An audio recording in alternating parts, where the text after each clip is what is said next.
Hey, this is Bell over at Neil Huffman Honda in Clarksville, Indiana. I'm a service advisor with the brand new 2024 Honda CR-V. I'm going to be going over with you how the new maintenance minder service works.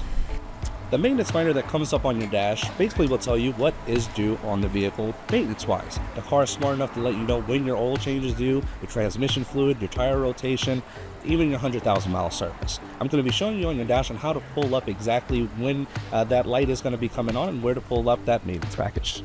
To pull up your maintenance minder on your dash, all you have to click on the left side of the steering wheel is going to be the home button. Use this lever here to scroll down to maintenance, and it'll tell you your oil life. At this time with the brand new vehicle, obviously it's at 100%, and it goes down in 5% intervals.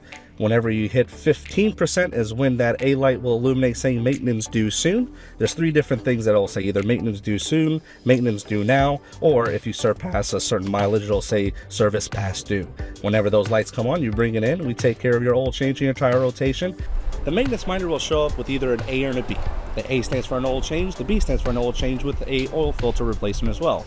Followed with either numbers 1 through 7. The 1 is a tire rotation, your 2 indicates your filters, your 3 is your transmission fluid, 4 is your 100,000 mile service, 5 is coolant, 6 is your differential or transfer case, and your 7 is your brake fluid.